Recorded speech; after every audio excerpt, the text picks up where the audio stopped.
Let us start our today's discussion with these first articles of the day, and it appeared in both Indian Express as well as the Hindu newspaper.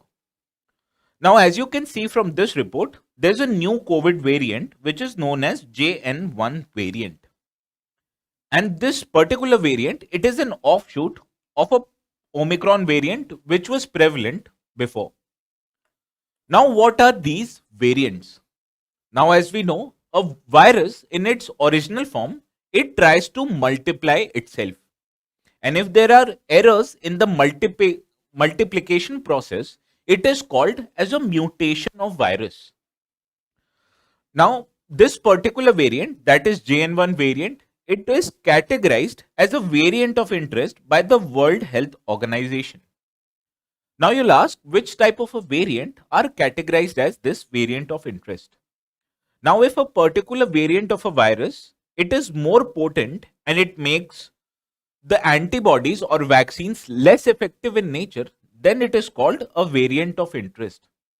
While its more severe form, it is called a variant of concern. And a variant of a concern is a particular variant which might result into increased transmission, severe disease, which might lead even to hospitalization of patients, and it further reduces the effectiveness of vaccines much more than variant of interest. Hence, this JN1 variant, it is currently categorized as a variant of interest. Now, how is this mutation takes place? As I already highlighted, these mutations, they are a natural process of a particular virus.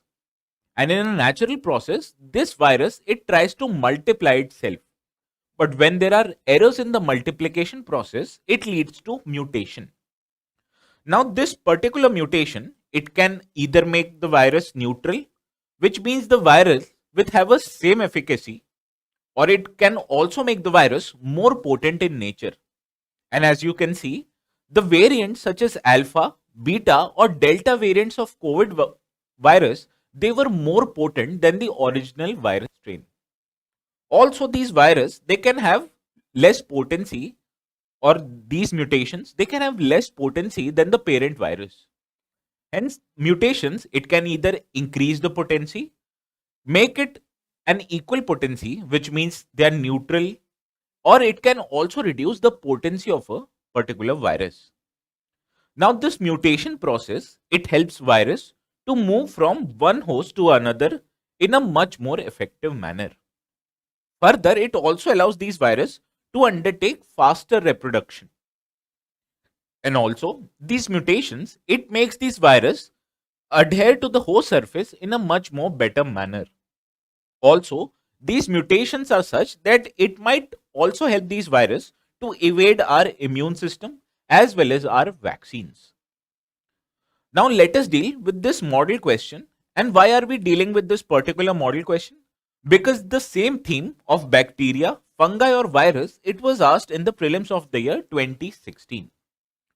So let us consider this model question. And the first statement, it says that the mutations are errors in the replication of virus genetic code. Now, I've already highlighted that a natural process of a virus, it allows the virus to replicate itself. And if there are errors in the replication process, it leads to mutation. Hence, the first statement is a correct statement. The second statement, the virus, it can mutate to adhere better to the surfaces of host cell. Now, as you can see from this characteristic, it leads to better adherence to host surface. Thereby, second statement also is a correct statement. The third statement, it says that some mutations, they could make virus less infectious. As I've already highlighted, mutations, they can either make virus more infectious or have a similar infectious level, or it might also lead to less infectious virus. Hence, this third statement is also correct. Thereby, here option C is the correct answer. Now, whereas this PYQ is concerned, here option D was the correct answer. Now, let us move to the second article of the day, which appeared on page 7 of the Indian Express newspaper. Now, this particular news article, it highlights that 6 states and union territories, they are yet to sign a memorandum of understanding for implementing the PM-SHRI scheme. Now, UPSC, it has a particular interest with the government scheme, and especially the schemes which are related to educational sector. It was asked before by the UPSC itself. Hence, let us first understand what is this PM-SHRI scheme, and then we'll move to our model question.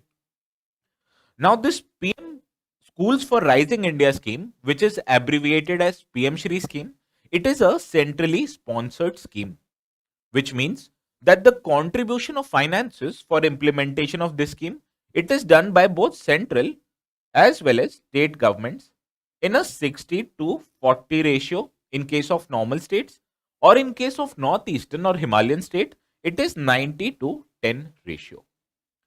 Now, this particular scheme, it wants to develop more than 14,500 schools which are managed by governments at different level, be it central government, state government, or local governments. The key area of interest is that it aims to develop the existing schools and it does not want to create new schools. And what are the features of this particular scheme? For example, this scheme, it wants to provide high quality education in schools, and it also wants to make these schools green schools, which means that these schools will have features to reduce the environmental burden on the environment. Further, this scheme, it also provides for an inquiry driven learner centric model, which means the pedagogy which will be adopted in this school will be more experimental, more holistic, integrated, as well as foundational in nature. Also, these schools, they will provide linkages with skill sector or sector skill councils, as it will enable the students to get employed in a much more effective manner when they are educated with different level of skillings. Further, this scheme, it also provides for a school quality assessment framework, and this particular framework, it will act as a performance indicator of a particular school. Now, which kind of a school is eligible for benefits under this scheme? Now, the schools who have a UDI SE plus coding, then they will be eligible for these particular schemes. And this scheme, it will be implemented at maximum 2 schools in a particular block. Further, the geotagging of these schools, it will also be done by the Bhaskaracharya National Institute for Space Application and Geoinformatics, which is known as BISAGN. Now, let us deal with the model question. And again, I'll highlight the importance of this particular scheme. It is because a question on Vidyanjali Yojana, it was asked by UPSC in the year 2017. So, on similar lines, we have curated a practice question on PM-SHRI scheme. Let us consider the first statement. This statement, it states that the scheme, it aims to provide high quality school infrastructure in the northeastern states of India. Now, this particular statement is incorrect because it wants to provide high quality school infrastructure, but it wants to provide this scheme in the entire country and not just in northeastern state. Hence, this first statement is incorrect. Now, the second statement, it states that any elementary school under the center and state governments would be considered for selection under this scheme. Now, it is not any elementary school, but rather schools who only have this UDISA plus ranking, then they'll be eligible for this particular scheme. Hence, this second statement also is incorrect. The third statement, it states that the scheme included geotagging of schools for monitoring of PM-SHRI. This statement, as I've already highlighted, is a true statement because this geotagging activity will be achieved with the help of BISAGN organization. Hence, this third statement is a correct statement. Thereby, how many of the above given statements are incorrect? Thereby, option B is the correct answer. Whereas the answer to this PYQ, it is option A. Now let us move to the third article of the day, which appeared in both the Indian Express and the Hindu newspaper. Now this particular article, it highlights that India's first Arctic Research Center, that was Himadri, it will function throughout the year as against a limited period of time, that was 180 days currently. Now India, it is attracted towards this Arctic region for many purposes, which we'll deal with on later. But India's first presence in this Arctic region was in the year of 2007. Because India, it sent its first expedition in the Arctic region, and it comprised of 5 scientists. Now India's first base, that was Himadri, it was established in the year of 2008. And this particular station, it operated for about 180 days every year. And from 2008 to current year, more than 400 scientists, they have visited this particular station. Now, why is India attracted towards polar region, especially Arctic as well as Antarctica? It is because this region, it hosts pristine environment which consists not just of atmospheric phenomena but also oceanic as well as biological phenomena. And recently, with onset of climate change, the entire global attention towards these polar regions, they have increased, because climate change, it manifests itself in these polar regions in form of melting of ice. And scientists from different countries, they want to estimate how much ice is melting every year to estimate the exact amount of climate change that is happening currently.